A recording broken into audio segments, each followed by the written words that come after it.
Laurai šiandien 55. Per savo gyvenimą ji turėjo 3 santuokas ir 3 kartus buvo visiškai įsitikinusi, kad jau šis kartas tikrai bus paskutinis ir jis bus kitoks. Graži moteris, išsilavinusi, kalba 3 kalbomis, užima geras pareigas, tvarkinga, charizmatiška. Iš tų moterų, kurios įėjusios į patalpą net nereikalauja savo dėmesio. Dėmesys tiesiog pats nukrypsta į ją. Ji mokėjo bendrauti taip ir moka bendrauti taip, kad žmogus šalia jos pasijaučia svarbus. Moka išklausyti, moka pastebėti smulkmenas, moka būti švelni. Vyrai ją įsimylėdavo labai greitai, ne tik dėl išvaizdos. Šalia Lauros yra jausmas, lyg namai turėtų kvapą, ramybės, švaros, šilto vakaro virtuvėje prie arbatos puodelio ir tylos, kurioje tiesiog gera būti.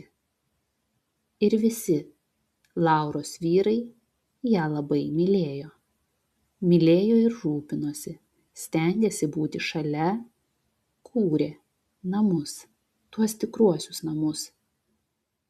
Vienas keldavosi anksčiau, kad rytais jie išvirtų kavos, kitas vyras po darbo važiuodavo per visą miestą vien tam, kad parvežtų jos mėgstamų pyragaičių.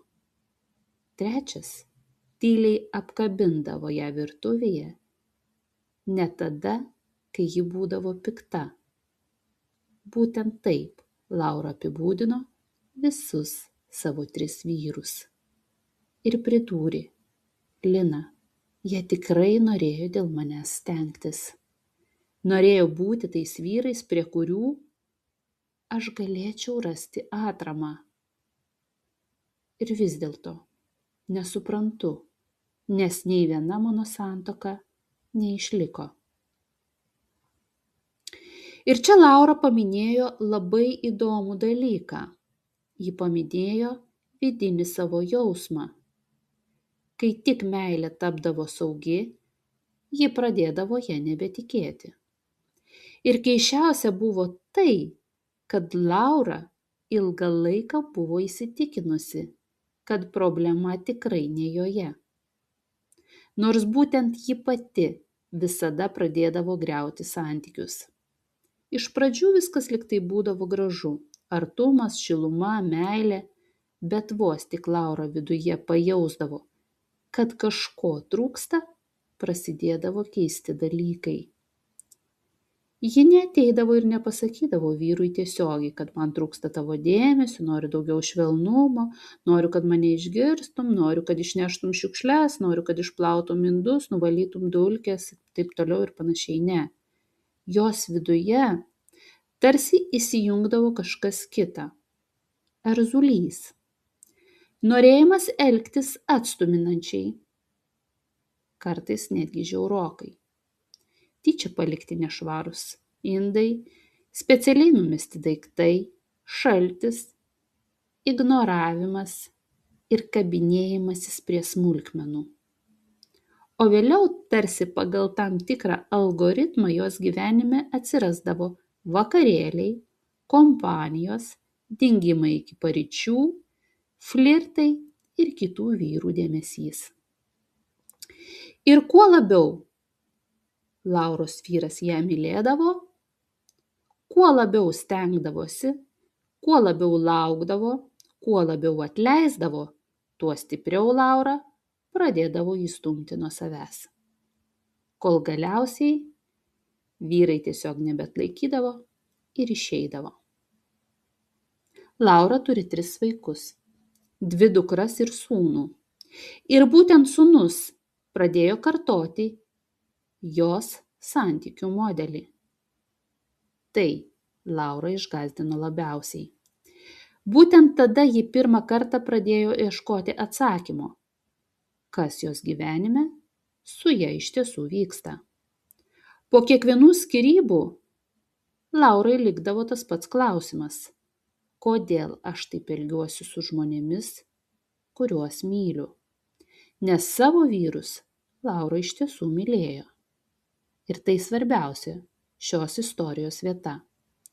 Ji neieškojo kitų vyrų todėl, kad nekentė, nenorėjo, nemylėjo savo sutuoktinių. Ji ieškojo kitų, todėl kad pasąmonė bandė išsaugoti meilę. Kad tai suprastume, reikėjo grįžti labai toli atgal. Į darželį, į pirmąją meilę. Maža mergaitė, vardu Laura, buvo įsimylėjusi berniuką iš savo grupės. Pavadinkime jį Martynu. Martynas buvo tas berniukas, į kurį žiūrėjo visos mergaitės. Gražus, linksmas, drąsus. Jis bendravo ir dėmesį rodė visoms, tik ne Laurai. Ir būtent čia prasideda momentas, kuris vėliau sukūrė visą jos santykių modelį. Vaikui pirmoji meilė nėra nekalta simpatija, kaip dažnai atrodo suaugusiam. Vaikui tai labai stipri emocinė būsena. Kai vaikas neturi dar susiformavusių kritinio mąstymo, pasąmonė tokiuose momentuose labai greitai kuria išgyvenimo strategijas. Laura labai norėjo Martyno dėmesio. Todėl pradėjo jį kabinti, tarkime šį žodį taip, kaip moka vaikai. Erzinti, lysti, provokuoti, atiminėti žaislus, trukdyti. Juk žinot, kokia ta pirmoji meilė. Tačiau Martynas vis tiek nekreipė į ją dėmesio. Laura labai dažnai verkdavo. Ta ji pati papasakojo. Atrodydavo liūdna ir nelaiminga. Ir vieną dieną, kai auklėtoja valė Laurai nosį bei ašaras, įvyko scena, kuri vėliau tapo jos pasąmonės instrukcija visam likusiam gyvenimui. Auklėtoja pasakė: Laurute, tu pakalbink kitą berniuką, eik pažaisk su Valentinu, tada Martynas užpavydės ir pradės kreipti tave dėmesį.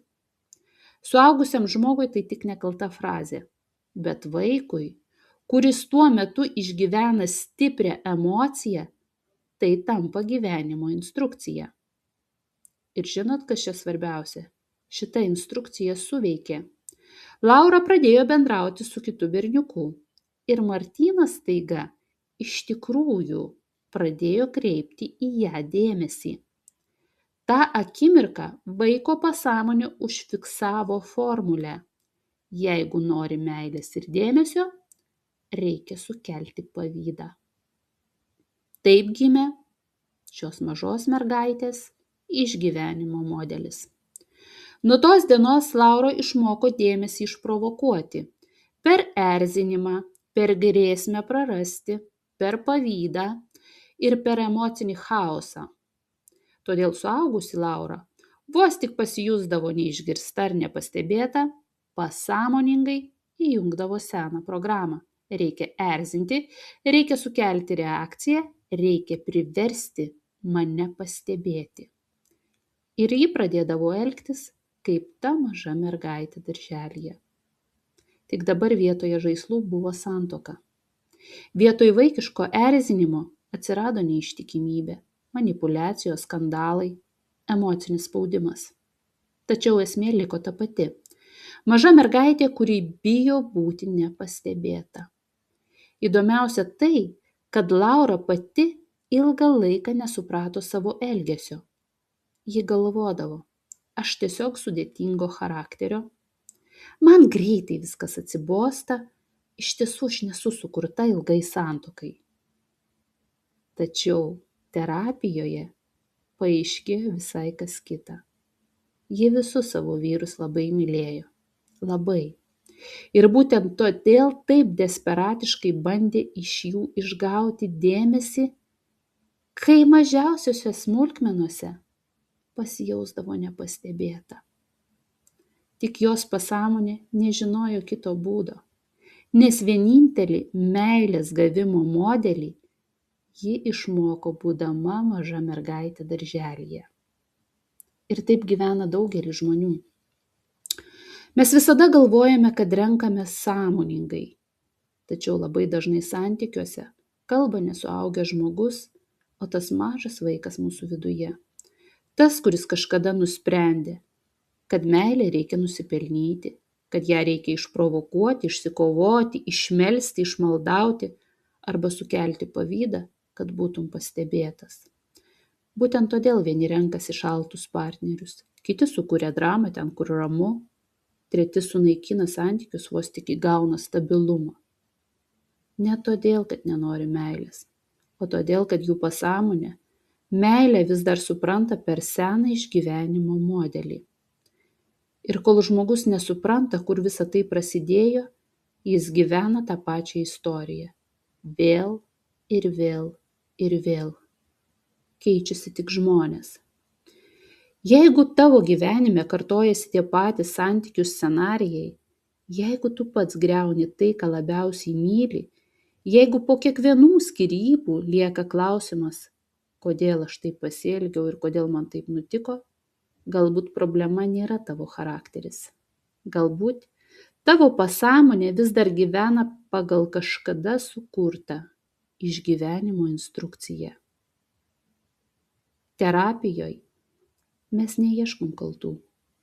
Mes ieškome pirmo momento, kuriame meilė žmogui pradėjo reikšti ne ramybę, o kovą dėl dėmesio.